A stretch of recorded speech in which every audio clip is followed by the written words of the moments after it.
What do you mean Sophia will own the company? My voice was remarkably steady, betraying none of the churning chaos inside me, though my hands instinctively clenched into fists beneath the heavy linen napkin in my lap. The elegant chandelier hanging above the formal dining room cast a warm, golden glow over the polished mahogany table, but the air surrounding the Morgan family had suddenly turned ice cold. My father, Arthur Morgan, the patriarch, the founder of Morgan Industries, the man whose company I had single-handedly rescued from the abyss of bankruptcy, barely glanced up from his plate. He continued meticulously cutting into his perfectly cooked steak as he spoke, his tone weary, as if explaining something tediously simple to a child. "Grace, darling," he sighed, "let's be realistic. You're brilliant with the technical things, the software, the systems, truly exceptional. But leadership?" He shook his head dismissively. "That requires a certain presence. Someone who commands respect naturally. That's simply not your strength. Your sister," he gestured vaguely towards Sophia with his steak knife, "Sophia is the obvious best choice to lead Morgan Industries into the future." Sophia, my older sister, sitting across from me in a ridiculously expensive designer dress that likely cost more than my first car, took a delicate sip of her wine, a small, knowing smirk playing on her lips. Sophia, who considered work attending charity galas and redecorating her condo. Sophia, who hadn't lifted a single manicured finger to help when Morgan Industries was drowning in debt just 18 months ago. But now, with the company miraculously posting record-breaking profits thanks to my creation, she was being handed the keys to the kingdom. "I developed the software that saved this company, Dad." My voice was sharper now, cutting through the polite clinking of silverware. "The only reason this company exists today is because of my work. Without Apex OS, I named the software, you wouldn't even have a company left to pass down to anyone." Dad actually chuckled then, a condescending sound that grated on my nerves, as if my statement, the undeniable truth, was somehow amusing. Perhaps a daughter's naive overestimation of her own importance. Then, with infuriating casualness, he reached into his inner jacket pocket, pulled out his wallet, extracted a single crumpled bill, and tossed it unceremoniously onto the pristine white tablecloth between my plate and my untouched wine glass. "For your effort, Grace," he said dismissively. I stared down at the single $50 bill lying there like an insult. $50. If you've ever been paid dust for doing the real work, hit subscribe on lifestories1. We feel you. $50.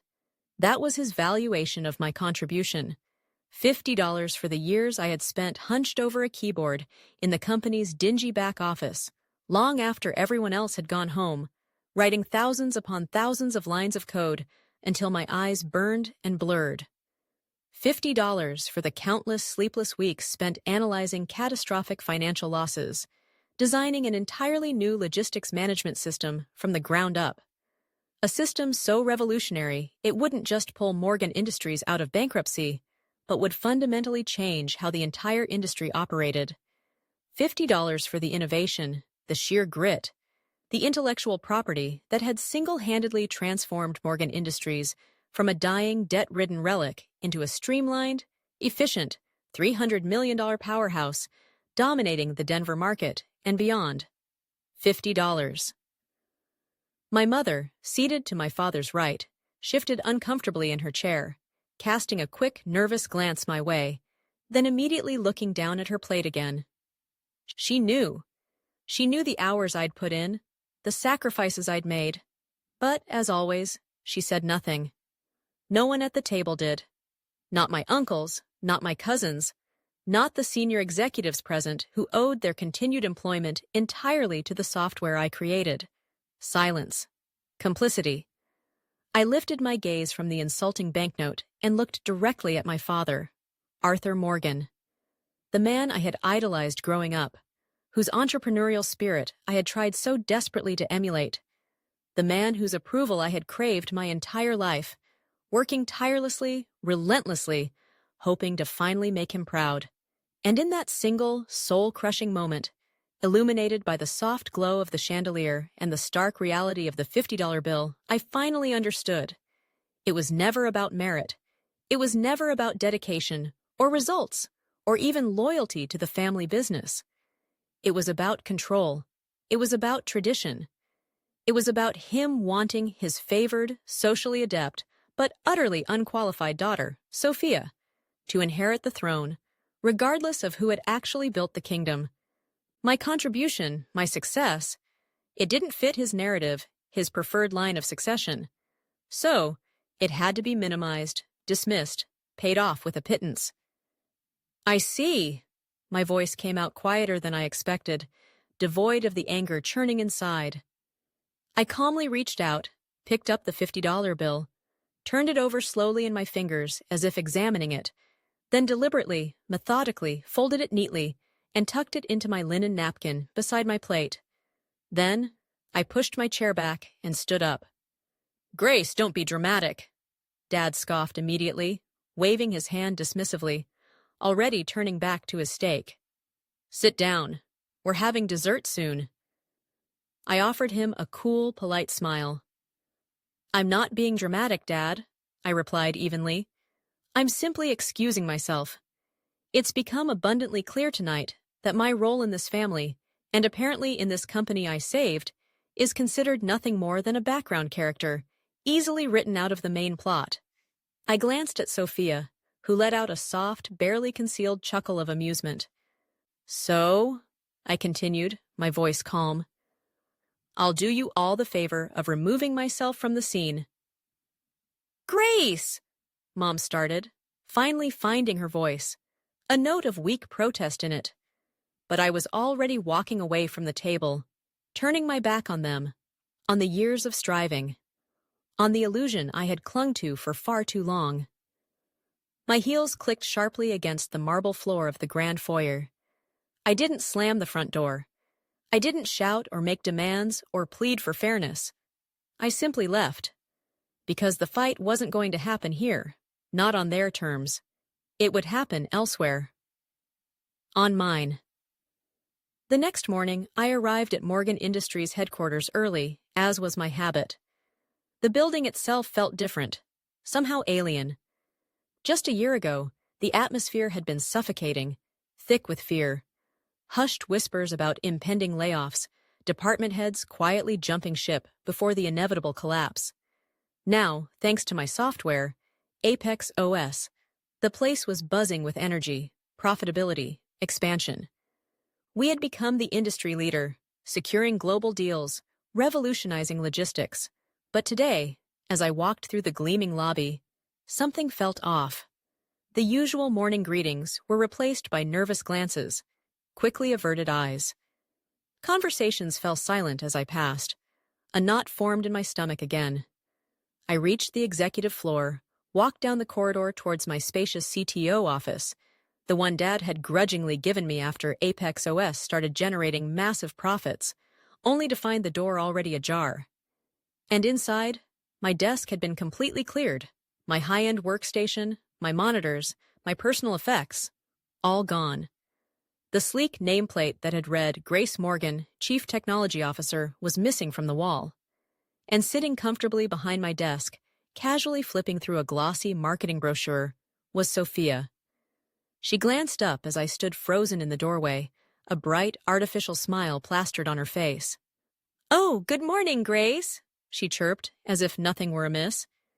"Didn't Dad tell you? We're rearranging things a bit. I'll be moving into this office today. Much better view, don't you think? Going forward," she added airily. "You'll be reporting directly to me, of course." My blood ran cold, but years of practice kept my expression impassive. "And what exactly," I asked, my voice dangerously steady, "is my new position, Sophia?" She tilted her head, tapping a perfectly manicured fingernail against her chin, as if giving it serious thought. Then she shrugged nonchalantly. "Oh, we'll figure something out for you. Dad and I were thinking maybe something in IT support?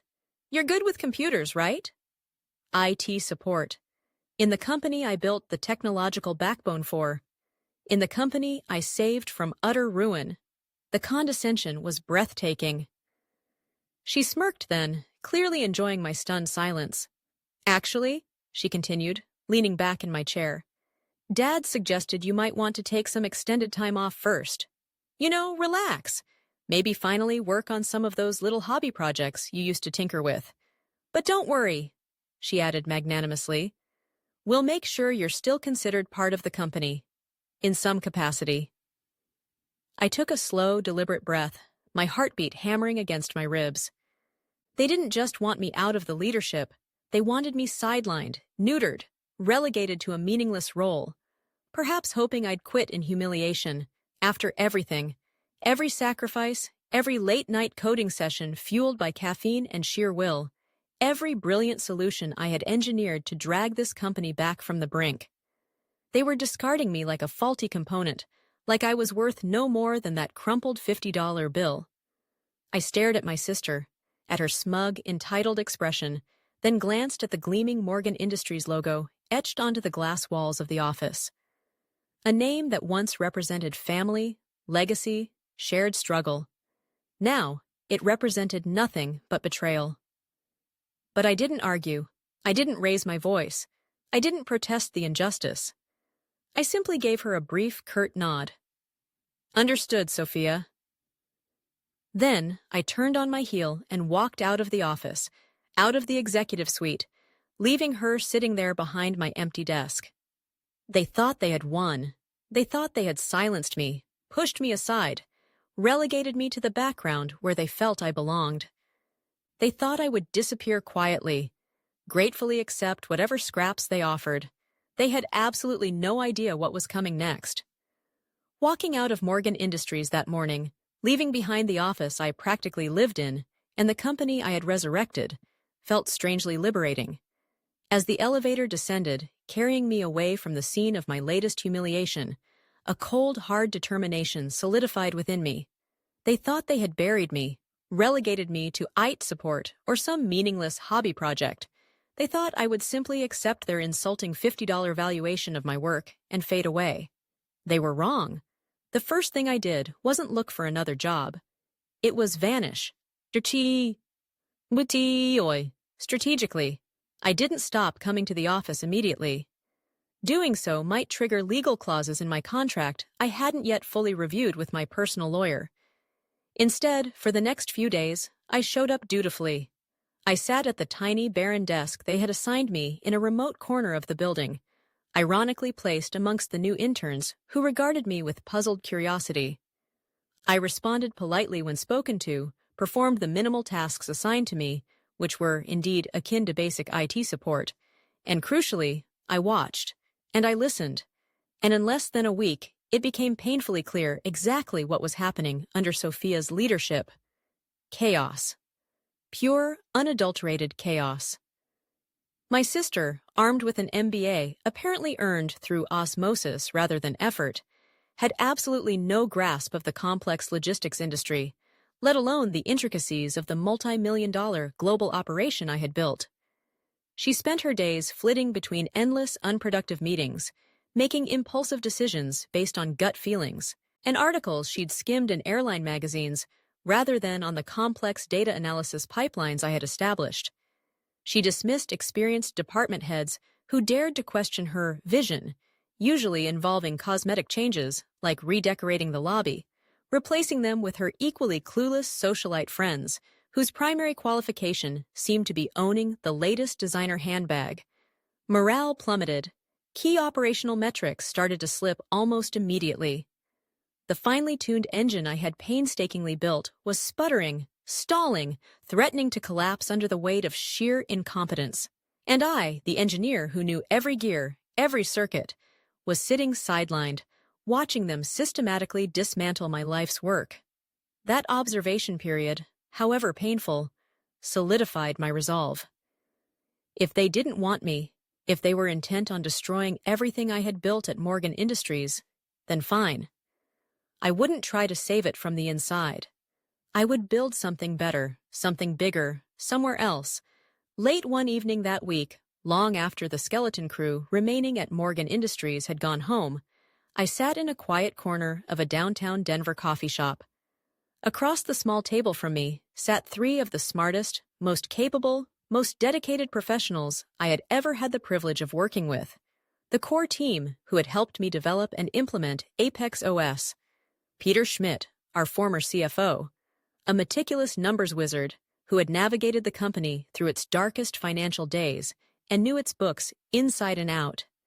Isabel Rossi, the brilliant data analyst who had practically single-handedly designed our groundbreaking customer profiling and predictive logistics system.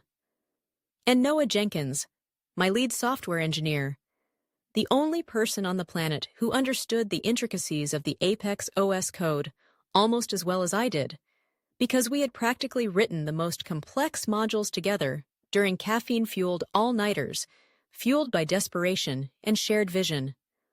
All three had quietly, independently submitted their resignations within days of Sophia taking over. They weren't fools. They saw the writing on the wall, the nepotism, the incompetence, the inevitable decline. They were too talented, too principled, to stick around and watch the ship sink. Peter leaned forward, his expression serious. "Grace," he said quietly, "we all know why we're here. What's the play?" I looked at each of them. Peter's analytical intensity, Isabel's quiet brilliance, Noah's engineering pragmatism. My team. My real team. I took a deep breath and slid a sleek, confidential folder across the table. Inside wasn't just a business plan, it was a revolution. "We're not fixing Morgan Industries," I said simply, my voice firm with conviction. "We're building something entirely new, something better." I didn't need an elaborate pitch. They knew my work ethic, my vision, my capabilities. They had seen firsthand what we could achieve together. They opened the folder, their eyes scanning the preliminary projections, the technical specifications, the market analysis. They were in. But then came the crucial piece, the ace up my sleeve, the detail Arthur and Sophia, in their arrogance, had completely overlooked. "There's one more thing," I said, leaning in. "The software, Apex OS." Peter frowned slightly. "But Grace, doesn't Morgan Industries technically own the IP? Your contract. They own the IP for the versions currently deployed on their servers," I clarified, a slow smile spreading across my face. "The versions that saved them, yes. But remember that major upgrade we were working on, version 3.0? The one with the advanced predictive analytics, the self-optimizing routing algorithms, the blockchain integration for supply chain transparency?" Their eyes widened as they understood. "I wrote the core modules for 3.0 before the initial bankruptcy scare intensified," I explained. "On my own time, on my own equipment. It was integrated into the development roadmap, but the final, most advanced code? The proprietary algorithms that make it truly groundbreaking?" I tapped the folder. "It was never fully integrated into their systems, never uploaded to their production servers. Legally, ethically, it's still mine." We spent the next month working in intense, focused silence out of a rented incubator space, refining Apex OS 3.0, polishing the user interface, running simulations, making it faster, stronger, more powerful than anything currently on the market, including the older version still running at the struggling Morgan Industries. Then, armed with undeniable technological superiority, I didn't bother trying to negotiate with my father or sister. I went straight to their biggest competitors. Within 3 weeks of confidential demonstrations, I had 3 competing offers on the table. By the end of the month, I had closed the deal, not just a licensing agreement, but a massive, exclusive $50 million strategic partnership contract with the industry's second-largest player, eager to leapfrog the competition. And just like that, fueled by their capital and market access, Apex Innovations was born. I wasn't just competing with Morgan Industries anymore. I was strategically positioned, armed with superior technology I had created, ready to dismantle their already crumbling empire piece by piece. They thought $50 was the measure of my worth. They were about to learn how catastrophically wrong they were. The launch of Apex Innovations, powered by the vastly superior Apex OS 3.0, sent immediate shockwaves through the logistics industry. Our strategic partner, previously the number 2 player, aggressively marketed their newfound technological advantage, showcasing capabilities that made the older version running Morgan Industries look archaic. The impact on my former family company was swift and brutal. The first sign of serious trouble came quietly, almost predictably. A major client, one that had been loyal to Morgan Industries for over a decade, citing the need for enhanced efficiency and predictive capabilities, abruptly terminated their multi-million-dollar contract and signed on with our partner utilizing Apex Innovations' platform. Then came another, and another. It wasn't a trickle. It was becoming a flood. Companies couldn't afford to be left behind technologically in such a competitive market. The software I had developed, the very tool that had saved Morgan Industries once, was now, in its advanced form under my new company, the instrument of its potential demise. Back at Morgan Industries, panic reportedly set in. According to Peter Schmidt's well-placed sources in the financial sector, old colleagues happy to share intel now that Arthur's influence was waning, Sophia Morgan was completely out of her depth. Faced with declining revenues and defecting clients, her response wasn't strategic adjustment, but erratic blame-shifting. She demanded answers, fired experienced mid-level managers seemingly at random, alienated remaining staff, and reportedly blamed everyone from the economy to her own IT department, the very department she'd wanted to relegate me to, for the company's woes.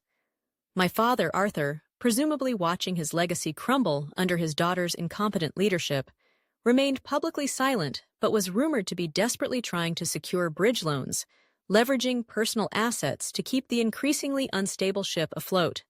Their desperation only made them look weaker. Morgan Industries' stock price, already weakened by the leadership turmoil, began to plummet. Industry analysts openly questioned Sophia's capabilities and the company's long-term viability. Bankruptcy rumors started circulating online and in trade publications. While their empire teetered, I poured all my energy into building Apex Innovations. We hired aggressively, attracting top talent drawn to our cutting-edge technology and dynamic leadership, a stark contrast to the toxic environment developing at Morgan. We refined our software, rolled out new features, secured additional partnerships, and focused relentlessly on customer success.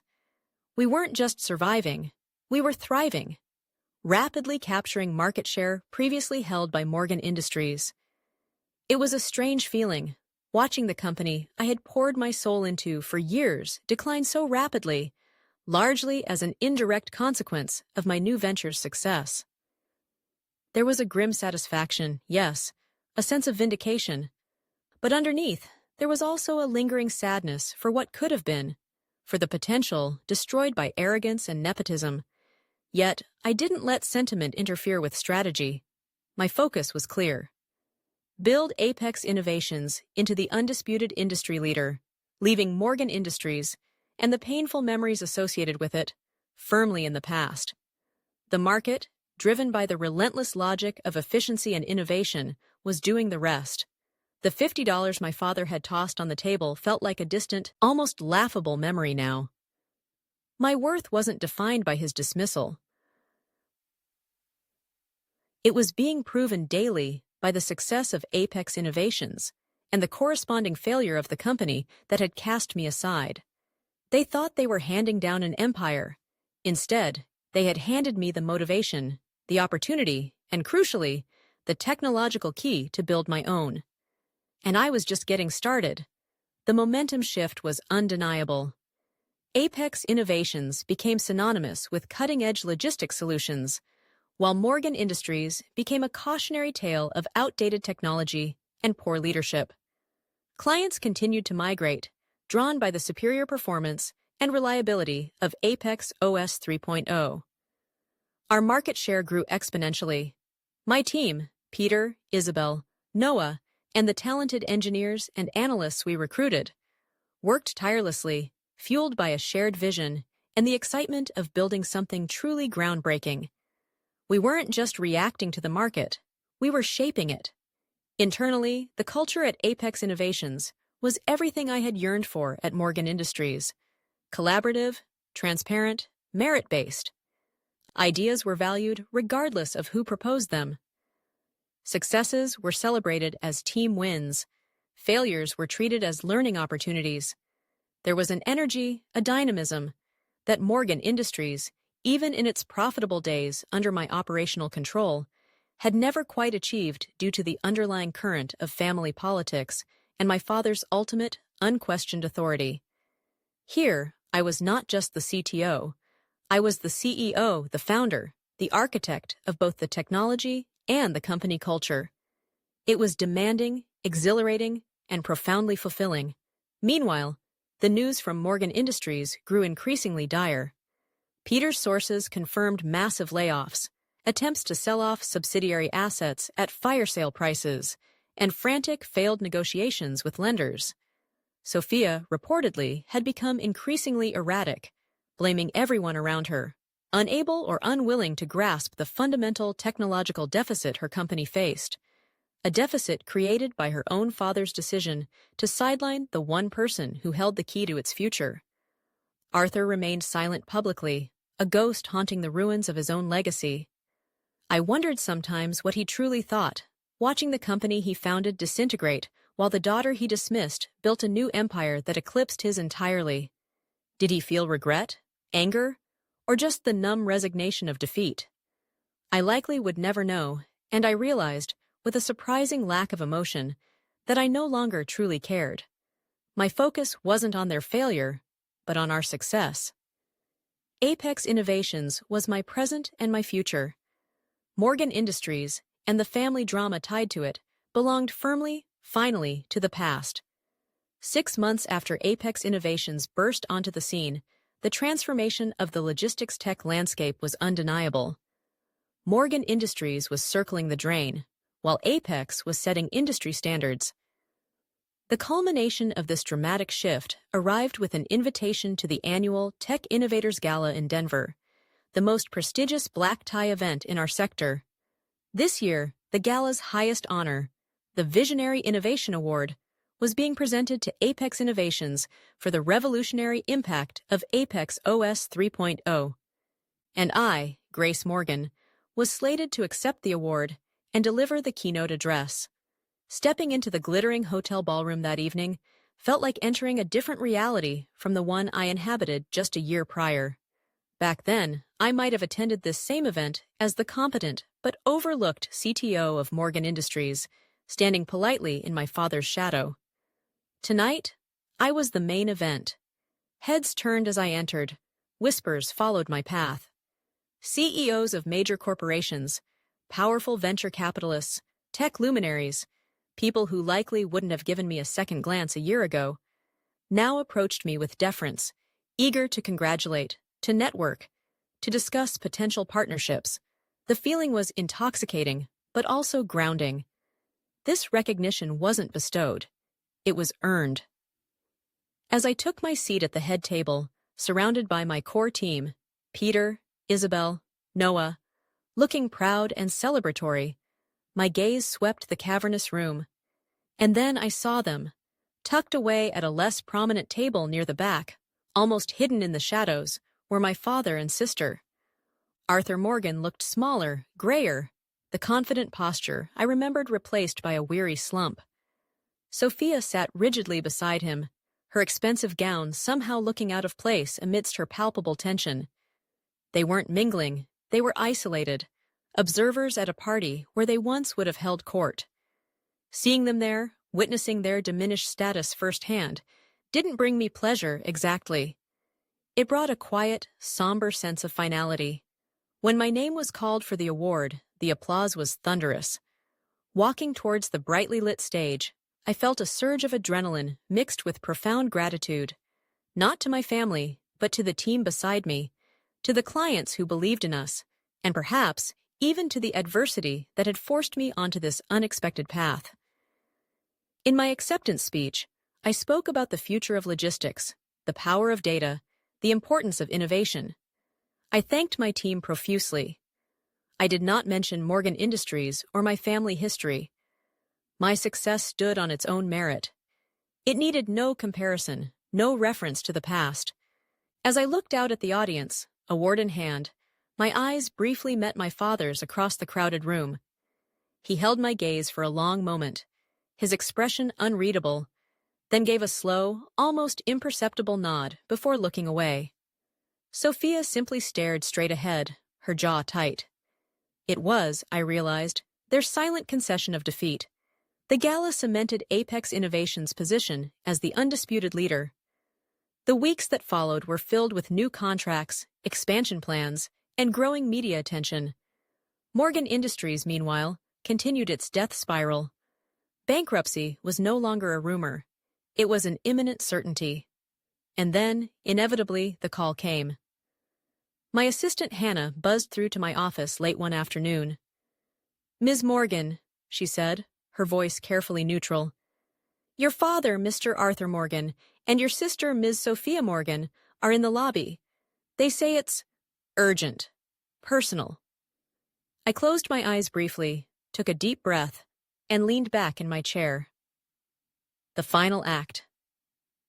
"Send them up, Hannah," I replied calmly. They walked into my spacious CEO office at Apex headquarters, looking like supplicants entering a royal court. The contrast to their previous confident demeanor was jarring. Sophia looked pale and drawn, her usual defiant spark extinguished. My father looked old, defeated, the fight completely gone out of him. I gestured towards the plush visitor chairs in front of my large glass desk, a desk significantly larger and more commanding than the one he used to occupy. They sat down hesitantly, perching on the edge of the seats. Sophia fiddled nervously with her purse strap, refusing to meet my eyes.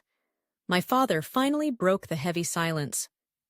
"Grace," he began, his voice raspy, devoid of its former authority.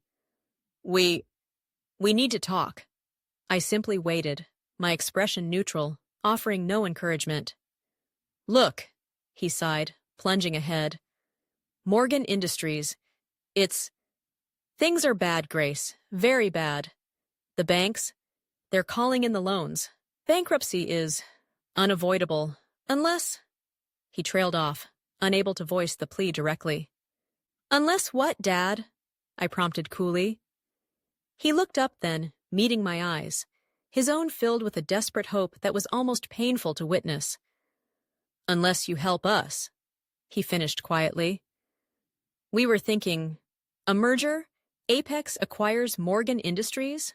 Or maybe you come back? Take over leadership? We know now. You were right all along. We underestimated you."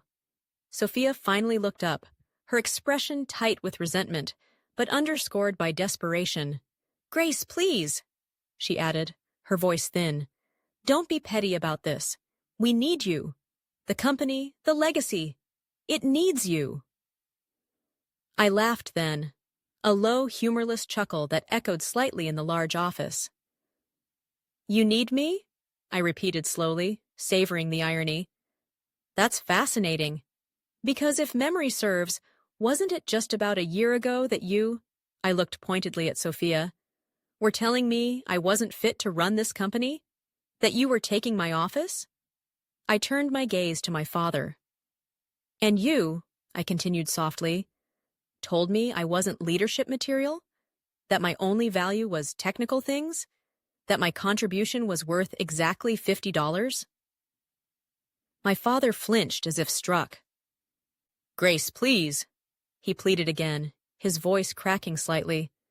"That was a mistake. A terrible mistake. We see that now. We were wrong. If you come back, help us salvage this." "Salvage what?" I interrupted coolly. "A bankrupt company with outdated technology and a tarnished reputation? Why on earth would Apex Innovations, the current market leader, want to acquire that liability?" "For the family!" Sophia interjected desperately. "For the legacy!" "What legacy?" I countered, leaning forward, resting my arms on the desk. "The legacy of mismanagement? The legacy of nepotism? The legacy of treating loyal employees, your own family member, with utter contempt?" I shook my head slowly. "No, I don't think Apex needs that kind of legacy." "So what are you offering?" I asked finally, feigning mild curiosity, wanting to hear the full extent of their desperate proposal, the final confirmation of their complete downfall. Dad straightened his shoulders slightly, trying to summon some remnant of his former deal-making persona. "We're prepared," he announced, as if bestowing a great honor, "to offer you the position you should have had all along. CEO, full control. You'd report only to the board, which, of course, would still include family representation." I blinked. Then I laughed again, louder this time, the sound sharp and clear. CEO of their bankrupt company, reporting to a board that included them. After everything. The delusion was staggering. My laughter died down, leaving a heavy silence in the office. Arthur and Sophia stared at me, their initial hope clearly dissolving into confusion and dawning dread as they processed my reaction. You find this amusing?" my father asked, his voice tight with offense. "I find it utterly predictable, Dad," I replied coolly, leaning back in my CEO chair, the chair I had earned in the company I had built. "You come here, your company in ruins, thanks to your own poor judgment and Sophia's incompetence, and you expect me to swoop in and save you? Again?" I shook my head slowly. "You haven't learned anything, have you?" "Grace, we're admitting we were wrong," Sophia insisted, desperation making her voice shrill. "We're offering you control. What more do you want?" "What I want," I stated calmly, my voice devoid of the old hurt, replaced now by a steely resolve, "is for you to finally understand the consequences of your actions. What I want is to continue building Apex Innovations into the global leader it's destined to become, unburdened by the baggage of Morgan Industries." My father slumped slightly in his chair, the last bit of fight seeming to drain out of him. "So, you won't help us? You'll just let it die? Your grandfather's company?" "My grandfather's company effectively died years ago due to mismanagement, Dad," I corrected him gently but firmly. "I just prolonged its existence with Apex OS. What's dying now is the result of your choices, your leadership failure, your decision to prioritize nepotism over competence." I stood up then, signaling the end of the meeting. "I'm sorry it came to this. Truly. But my answer is no. I will not acquire Morgan Industries. I will not merge Apex with it. And I certainly will not return to fix the mess you created." Sophia pushed back from her chair abruptly, her face flushed with anger. "You're just bitter," she snapped. "You've always been jealous of me. This is just revenge." I offered her a slow, pitying smile. "Jealous, Sophia? Jealous of what exactly? Your inherited title? Your demonstrably failed leadership? Your imminent unemployment?" I shook my head again. "No, Sophia. I don't need to be jealous. I already have everything you thought you were entitled to. The success, the respect, the control. The difference is," I added pointedly, "I built mine myself." I smoothed down my blouse. "Now if you'll excuse me," I said, turning towards my desk, dismissing them. "I have a successful, real company to run. Hannah will show you out."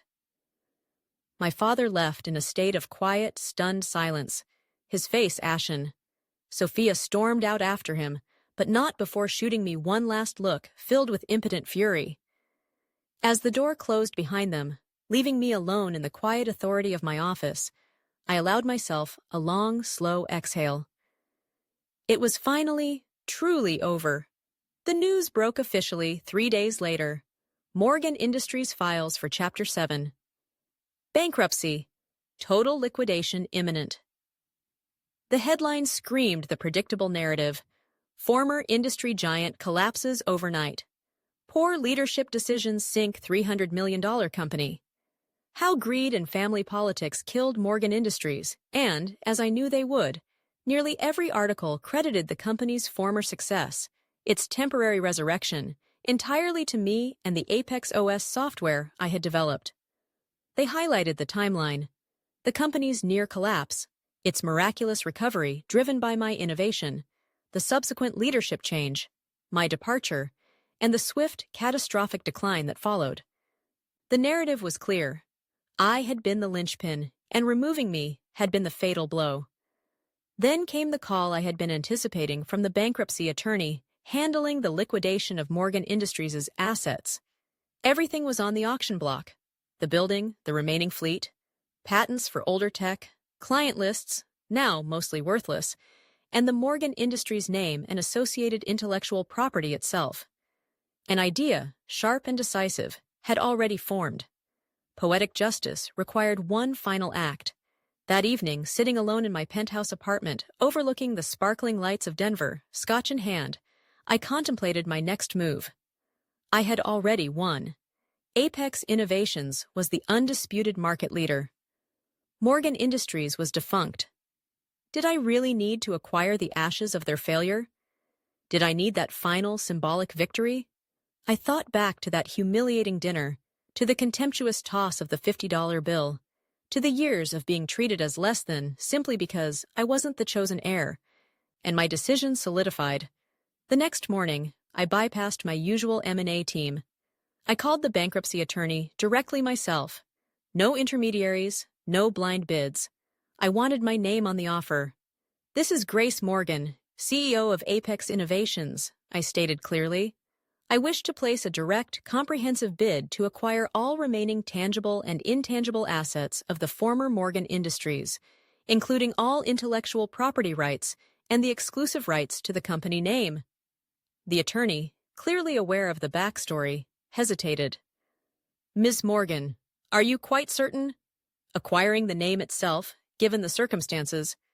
"I understand perfectly what it means," I replied coolly. "Please prepare the offer documentation." A week later, I found myself sitting once again in the grand boardroom of the now-defunct Morgan Industries headquarters. This time, however, I sat in the CEO chair at the head of the table.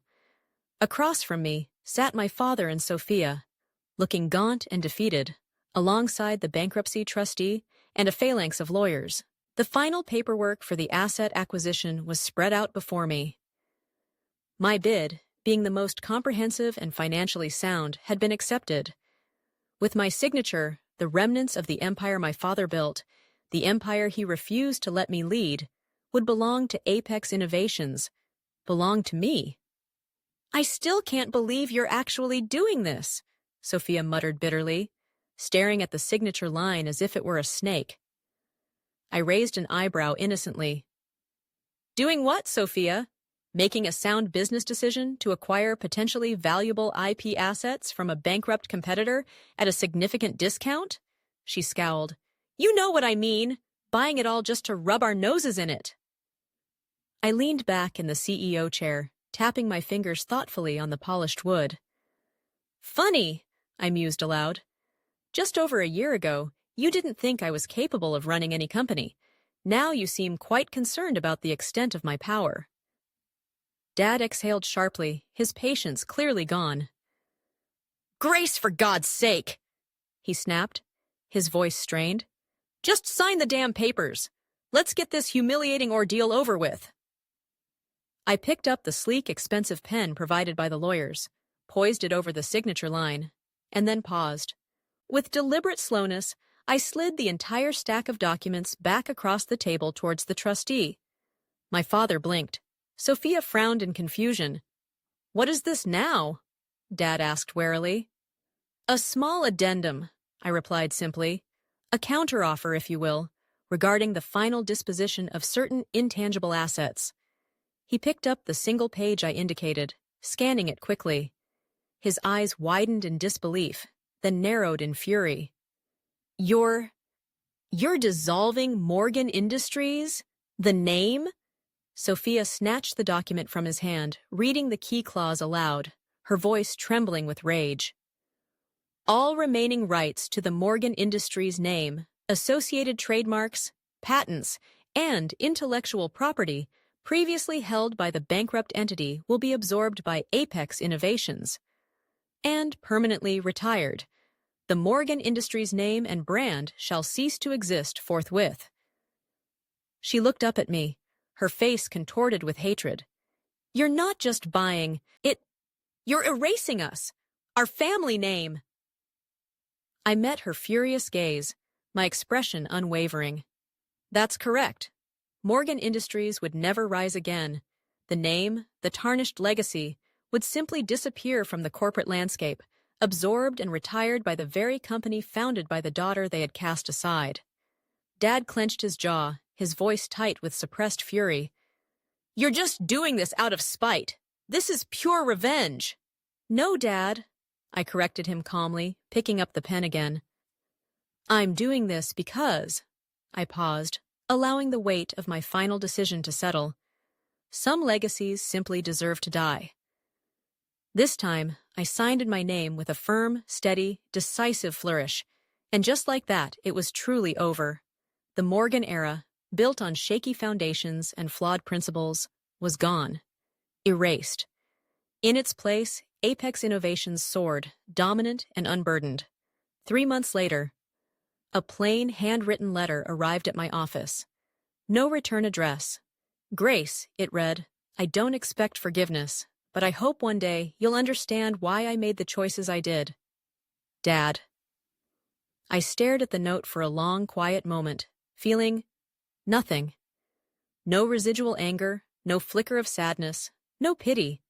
Just emptiness where a daughter's feelings might once have been. Then, I walked over to the sleek, modern fireplace in my office lounge, struck a match, and calmly watched as the flames consumed the last physical remnant of Morgan Industries, the final plea for my past, turning it into insignificant ash. I smiled then, a real smile. Because I had finally, completely, utterly won, not just the company, but my freedom. And my story. The story of Apex Innovations was only just beginning. Thank you for watching Grace's incredible story of innovation and strategic victory on Life Stories. Do you think she was right to erase the family company name? Let us know your thoughts below. Please like this video and subscribe for more compelling stories of business, betrayal, and breakthroughs. Protect your IP and build your own empire. Until next time.